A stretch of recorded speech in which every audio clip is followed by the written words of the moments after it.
जय श्री राधा रानी सरकार की, जय श्री कृष्ण भगवान की, जय श्रीमद् भागवत महापुराण की, जय सद्गुरुदेव श्री बंसी वाले महाराज की।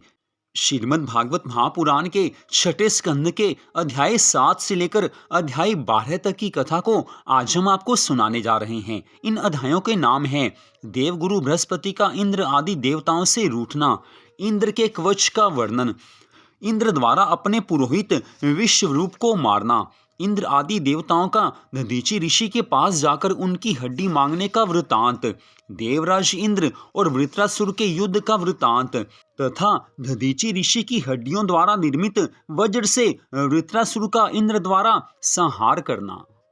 श्रीमद् भागवत महापुराण के छठे स्कंद के 7वें अध्याय की कथा में राजा परीक्षित श्री सुखदेव जी महाराज जी से कहने लगे हैं कि हे महामुनि, इंद्र ने बृहस्पति को नाराज करके विश्व रूप को किस कारण अपना गुरु अर्थात पुरोहित बनाया था, ये कथा सुनाने की कृपा कीजिए।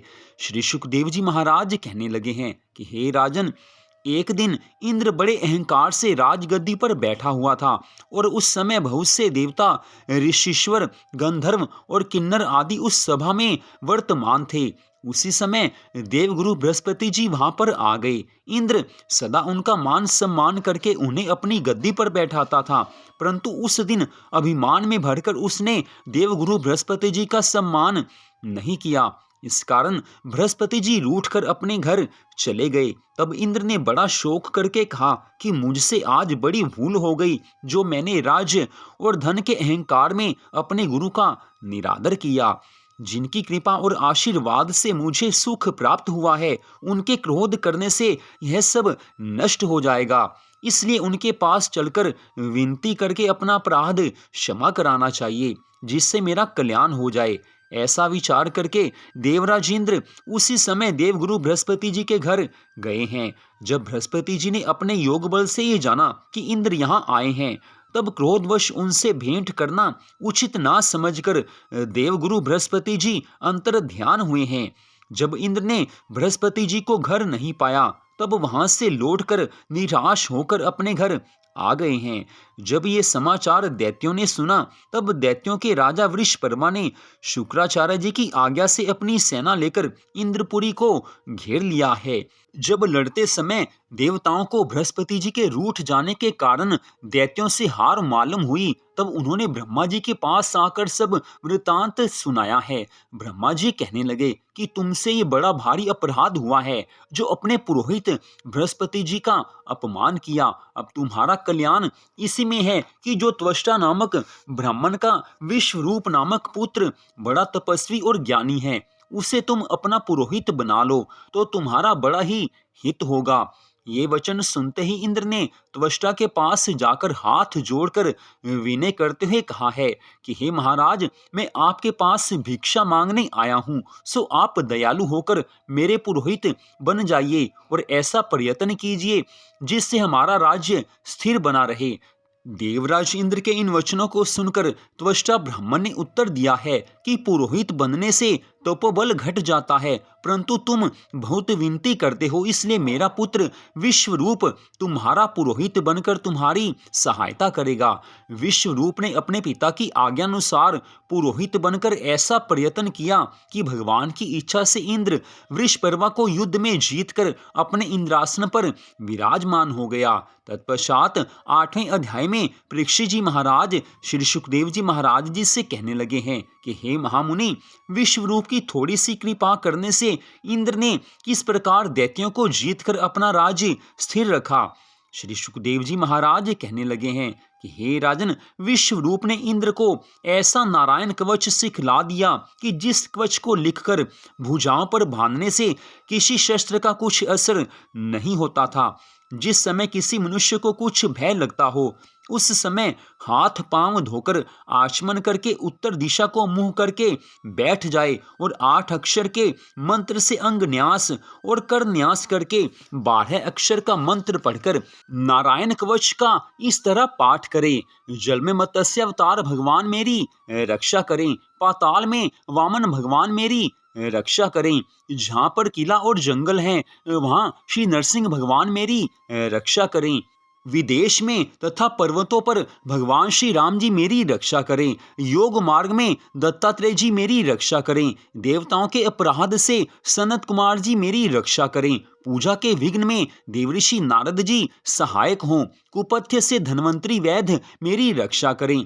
अज्ञान से वेद व्यास जी और अधर्म से कल्कि भगवान मेरी रक्षा करें। गोविंद, नारायण, बलभद्र, मधुसूदन, ऋषिकेश, पद्मनाभ, गोपीनाथ, दामोदर, ईश्वर और परमेश्वर आदि जो भगवान के नाम हैं, वे सब आठों प्रहर मेरे सब अंगों और इंद्रियों की रक्षा करें।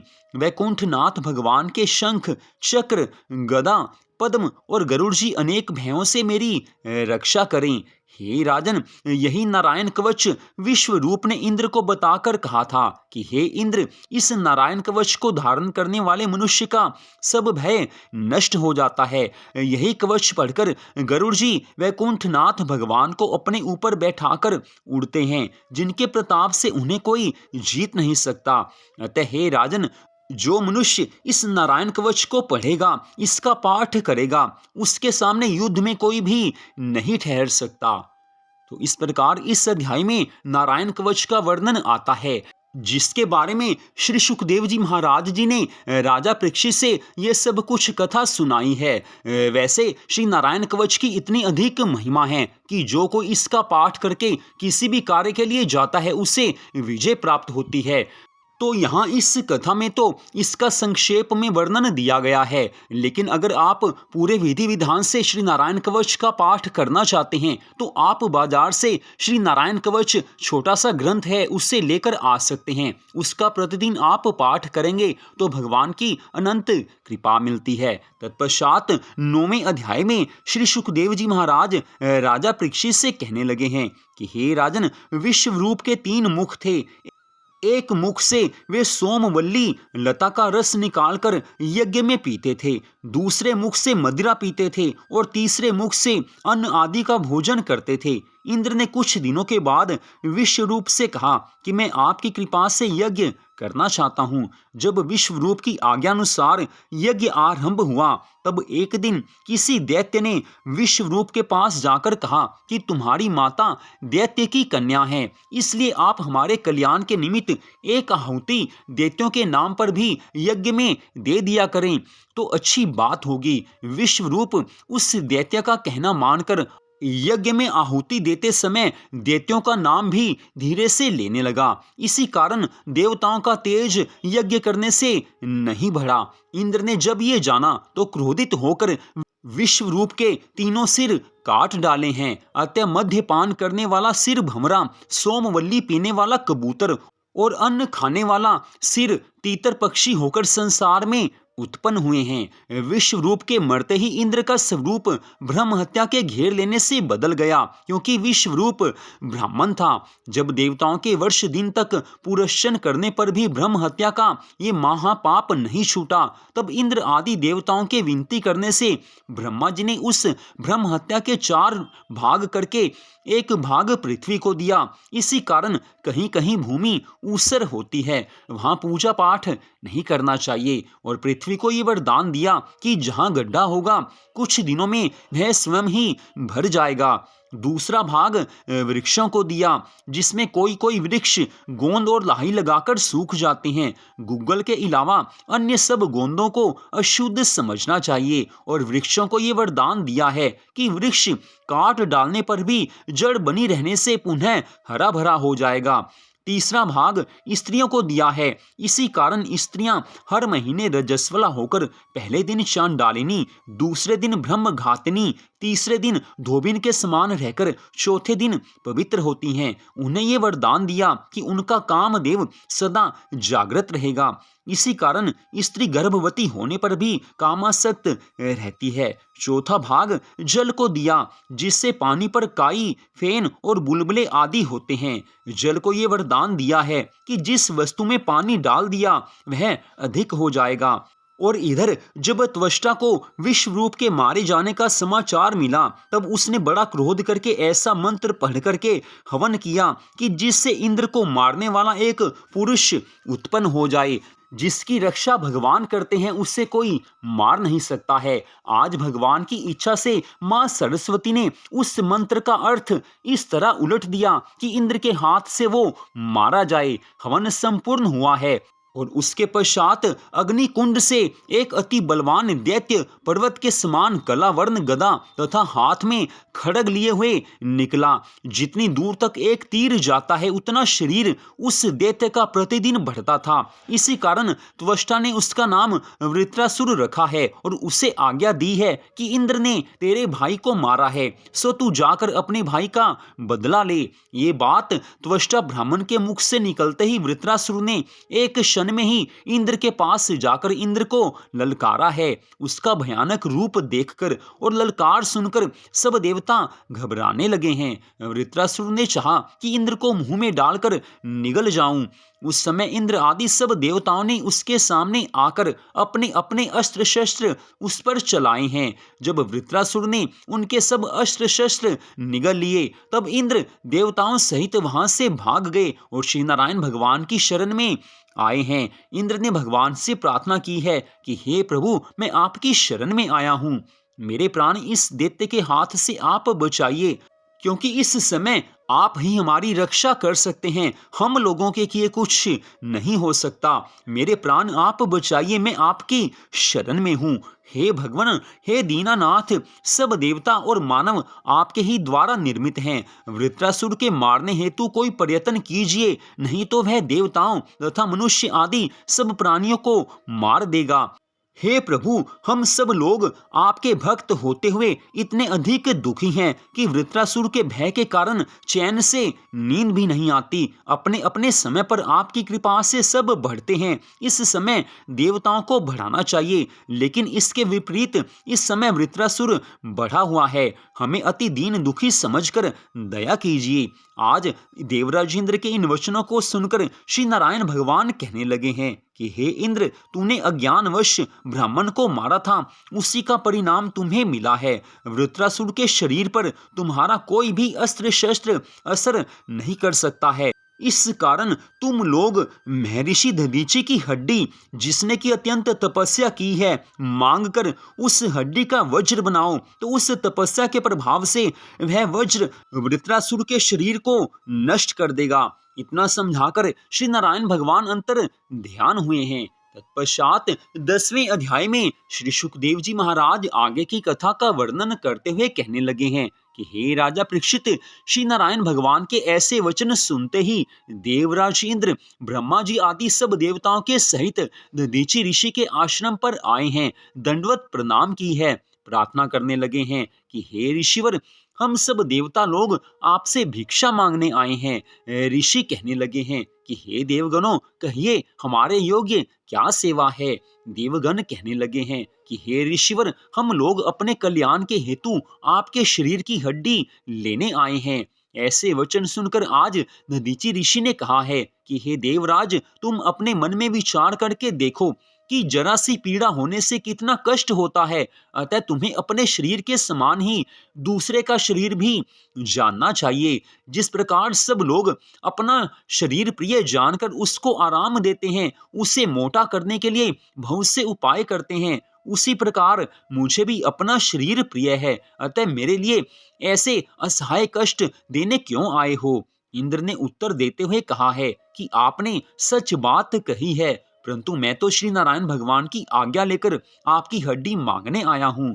जिस प्रकार हरा वृक्ष अपनी छाल और फल पुष्प आदि से सब मनुष्यों तथा पशु पक्षियों को सुख देता है और किसी डाली आदि के तोड़ने पर दुख नहीं मानता, उसी प्रकार संत, महात्मा, वैष्णव और ऋषि मुनि भी अपने शरीर को केवल परोपकार में काम आता हो तो वे कभी देने से इनकार नहीं करते हैं। इस कारण आप हमारी बात पर ध्यान दीजिए। जब देवराज इंद्र ने ऐसे ज्ञानमय वचन कहकर बहुत प्रकार से ऋषिवर की प्रार्थना की है, तब दधीचि ऋषि कहने लगे हैं कि हे देवराज, ये शरीर श्री नारायण भगवान का दिया हुआ है। यदि कहीं वह स्वयं आकर ऐसा कहते तो भी मैं इसे अपनी प्रसन्नता पूर्वक नहीं करता। मैं केवल यही जानकर तुम्हारी बात को मान रहा हूँ कि मेरा ये शरीर एक दिन नष्ट होने वाला है, ये नाशवान है और एक दिन नष्ट होगा ही होगा। फिर इससे बढ़कर उत्तम बात और क्या हो सकती है कि मेरा ये नाशवान शरीर तुम्हारे काम आ रहा है। हे इंद्र, मैं योगाभ्यास साध कर श्री नारायण भगवान के ध्यान में बैठता हूँ और तुम एक गाय लेकर उससे मेरा शरीर चटवाओ। जब मेरे शरीर का सारा मांस गाय के चाटने के बाद केवल हड्डियां रह जाएं, तब तुम हड्डियों को ले जाकर अपना मनोरथ सिद्ध कर लेना। लेकिन उससे पहले मुझे तीर्थ स्नान करने की इच्छा है। आप आज्ञा दो तो मैं तीर्थ स्नान कर आऊं। उसके बाद आप मेरे शरीर की हड्डियां ले लेना। तब देवगणों ने कहा है कि हम इसी जगह सब तीर्थों का जल लाए देते हैं, अतः आप यहीं पर स्नान कर लेना। महर्षि दधीचि कहने लगे हैं कि बहुत अच्छा। तब सब देवगणों ने तुरंत ही सब तीर्थों का जल लाकर वहां उपस्थित किया है। दधीचि ऋषि ने भगवान को स्मरण करते हुए आज उन तीर्थों के जल में स्नान किया है। तत्पश्चात योगाभ्यास द्वारा अपने प्राणों को ब्रह्मांड में चढ़ा लिया है और श्री नारायण भगवान के ध्यान में ऐसे लीन हुए हैं कि उन्हें कुछ भी सुधि नहीं रही है। तब देवराज इंद्र ने एक गाय मंगवाकर ऋषि के शरीर पर नमक का लेपन किया है और गाय से चटवाना आरंभ किया है। जब उस गाय ने दधीचि ऋषि के समस्त मांस को चाट लिया और केवल अस्थि मात्र रह गई, तब देवराज इंद्र ने वह हड्डी लाकर विश्वकर्मा को वज्र बनाने के लिए दी है। इतनी कथा सुनाकर श्री सुखदेव जी महाराज कहने लगे हैं कि हे राजन, देखो, दधीचि ऋषि को महादानी जानकर देवराज इंद्र भी भिखारी बन गया। अतः दाता का नाम सब लोग लेते हैं, लेकिन कंजूस और लालची का नाम कोई भी नहीं लेता है। इस कारण दान उत्तम माना गया है। तत्पश्चात जब विश्वकर्मा ने उस हड्डी का अति तेजवान वज्र नामक शस्त्र बना दिया, तब इंद्र उस वज्र को लेकर वृत्रासुर से युद्ध करने के लिए आया है। वह दैत्य देवराज को देखकर सोचने लगा कि यह तो युद्ध से विमुख होकर मेरे सामने से भाग गया था, फिर आज ये न जाने किस लिए युद्ध करने आया है। वृत्रासुर निमोची, द्विमुर्दा और विप्रचिति नामक आदि दैत्यों को अपने साथ लेकर देवताओं से घनघोर युद्ध करने लगा है। जब दैत्यों के गदा, तीर, तलवार, त्रिशूल, भुशुंडी आदि 9 प्रकार के शस्त्र नष्ट हो गए, तब वे लोग पर्वत और वृक्षों को उखाड़ उखाड़ कर प्रहार करने लगे हैं।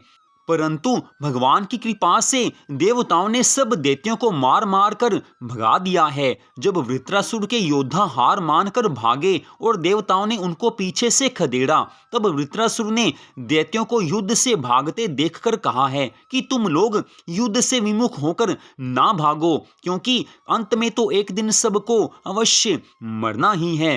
मृत्यु के हाथ से कोई बच नहीं सकता है। वीरों को घर में मरना शोभा नहीं देता।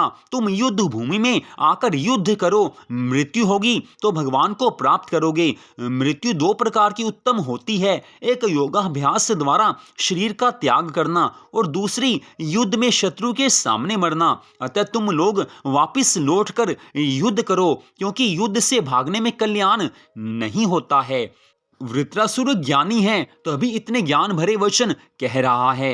तत्पश्चात 11वें अध्याय में श्री सुखदेव जी महाराज कहने लगे हैं कि हे राजा परीक्षित, जब वृत्रासुर द्वारा इस प्रकार समझाने पर भी अनेकों दैत्य नहीं माने, तब वृत्रासुर ने बड़े क्रोध में भरकर इंद्र को ललकारते हुए कहा है कि हे इंद्र, युद्ध से भागे व्यक्तियों को मारने में कुछ वीरता नहीं मानी जाती है। पहले समस्त देवताओं को युद्ध में पराजित करके मैंने भगा दिया था, अब मेरे साथी भाग गए तो क्या हुआ? तुम युद्ध करो, मैं अकेला ही तुम सबको अवश्य मारूंगा। जब सब देवता उसकी ललकार से भयभीत होकर भूमि पर गिर गए, तब वृत्रासुर ने सबको लातों से इस प्रकार रोंद डाला जिस प्रकार मतवाला हाथी कमल वन को नष्ट कर देता है। देवराज इंद्र ने जब देवताओं की ऐसी दशा देखी, तब अपनी गदा लेकर वृत्रासुर पर चलाई है। वैसे ही उसने गदा को छीनकर इंद्र के ऐरावत हाथी के मस्तक पर मारी है कि हाथी 60 कदम पीछे की ओर हट गया है, इंद्र की ही गदा और इंद्र के हाथी पर मारी है। वृत्रासुर बहुत ज्यादा वीर है। तब देवराज इंद्र ने हाथी को अमृत लगाकर उसका घाव अच्छा किया है। जब इंद्र पुनः संभल कर वृत्रासुर के सामने आया, तब वृत्रासुर ने कहा है कि आज बड़ा शुभ दिन है, जो तू अपने भाई, गुरु और ब्राह्मण की हत्या करने वाला मेरे सामने आया है। आज मैं उन सब के बदले तुझे देवताओं सहित अपने त्रिशूल द्वारा मारकर भगवान भूतनाथ के नाम का यज्ञ करूंगा। अब तू मेरे हाथ से जीवित बचकर नहीं जा सकता। यदि कहीं तुझे अपनी रानी और राज्य प्रिय हो तो मेरे सामने से भागकर चला जा। मैं अपने भाई का बदला चुकाने आया हूँ। वैसे तुझे मारने से मुझे कुछ भी यश प्राप्त नहीं होगा, लेकिन अगर कहीं तूने मुझे मार दिया तो मैं तुरंत ही श्री नारायण भगवान के चरणों की शरण में पहुंच जाऊंगा, अर्थात भगवान के वैकुंठ धाम को प्राप्त करूंगा। अर्थात इस धरा के राज्य सुख उपभोग से अधिक सुख मुझे वैकुंठ में जाकर मिलेगा। अगर मैं तुझे मार देता हूं तो यहाँ का सुख मिलेगा, अगर तू मुझे मार देता है तो मुझे वैकुंठ मिलेगा। कितने सुंदर वचन आज वृत्रासुर ने कहे हैं। वृत्रासुर ज्ञानी हैं। तत्पश्चात 12वें अध्याय की कथा में श्री सुखदेव जी महाराज कहने लगे हैं कि हे राजन, ये सब ज्ञानपूर्ण बातें कहकर अति क्रोध करके वृत्रासुर ने अपना त्रिशूल देवराज इंद्र पर चलाया है। तब इंद्र ने अस्थियों से निर्मित वह वज्र आज वृत्रासुर पर इस प्रकार चलाया है, इस प्रकार उसे मारा है कि उसकी दाहिनी भुजा अलग हो गई है। तत्पश्चात वृत्रासुर ने बाएं हाथ से परिघ नामक शस्त्र चलाकर इंद्र के हाथ से वज्र गिरा दिया है। इंद्र के हाथ से वज्र गिरा है, इंद्र भयभीत हुए हैं। उस समय वृत्रासुर ने इंद्र से कहा है कि हे इंद्र, तू डर मत, तू मुझसे युद्ध कर। हे इंद्र, शूरवीरों की तरह मुझसे युद्ध कर। युद्ध में डरना अच्छी बात नहीं होती है। आज वृत्रासुर वीरों की तरह कहने लगा है कि हे इंद्र, यदि तूने मुझे मार दिया तो मुझे स्वर्ग का राज्य मिलेगा, लेकिन अगर तूने मुझे मार दिया तो मुझे भगवान का धाम मिलेगा। अतः मैं मृत्यु से नहीं डरता हूँ, दोनों तरह से प्रसन्न हूँ। मारना या मरना मेरे या तेरे हाथ में नहीं है, ये तो सब भगवान की इच्छा से होता है। भगवान की इच्छा अनुसार ही समस्त जीवों के कार्य नट के खेल के समान चलते रहते हैं। अतः तू प्रसन्न हो जा, वज्र को उठाकर मुझे मार, जिससे मैं तुरंत ही श्री हरि भगवान के चरणों की शरण में पहुंच जाऊं। आज वृत्रासुर दैत्य के इन ज्ञान और भक्तिमय वचनों को सुनकर देवराज इंद्र प्रसन्न होकर कहने लगे हैं, हे वृत्रासुर, तेरी बुद्धि धन्य है। सच में तेरे मन में भगवान के लिए प्यार है और तू ज्ञानी है। ऐसा कहकर आज देवराज इंद्र ने उसकी बाईं भुजा को भी नष्ट कर डाला है। तब तो वृत्रासुर ने दौड़कर इंद्र को हाथी सहित निगल लिया, परंतु नारायण कवच के प्रताप से इंद्र मृत्यु को प्राप्त नहीं हुआ और वज्र द्वारा उसका पेट फाड़कर बाहर निकल आया है। भगवान की कृपा से देवराज इंद्र और हाथी को कुछ भी पीड़ा नहीं हुई है। इंद्र और वृत्रासुर में इसी प्रकार 100 वर्षों तक संग्राम होता रहा।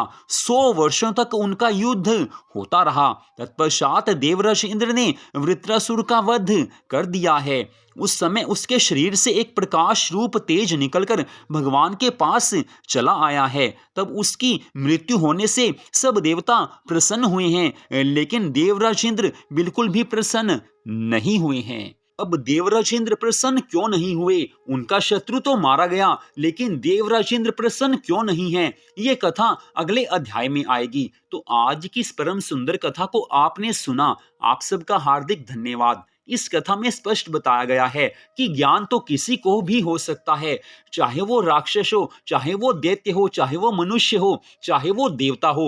वृत्रासुर दैत्य है, लेकिन उससे ज्ञान है, वो भगवान को प्रिय है, भगवान उससे प्रेम करते हैं। इसी कारण जीवन के अंत समय में उसे भगवान की याद बनी रही थी और उसे भगवान का धाम मिला है। धन्य है वृत्रासुर दैत्य, जिसने जीवन के अंत समय में ठाकुर जी को याद किया है और आजकल आजकल के मनुष्य वो भगवान को याद नहीं करते हैं, लोगों के पास समय नहीं है। अब वो दैत्य अच्छे या हम मनुष्य अच्छे, ये सोचने की बात है। अपने मन को भगवान के चरणों में लगा देने से ही मनुष्यता सिद्ध होती है। भगवान के चरणों में मन को लगाएंगे तो भगवान सब तरह की संपत्तियां देंगे। भगवान की याद जीवन के अंत समय में आएगी ही आएगी। तो हर क्षण ठाकुर जी को याद करके अपने जीवन को सफल बनाना चाहिए। तो अगले भाग में आप आगे की कथा को सुन पाएंगे। जय श्री राधा रानी सरकार की, जय श्री कृष्ण भगवान की, जय सदगुरुदेव श्री बंसी वाले महाराज की, जय श्रीमद् भागवत महापुराण की। जय जय श्री राधे, जय जय श्री राधे, जय जय श्री राधे श्याम।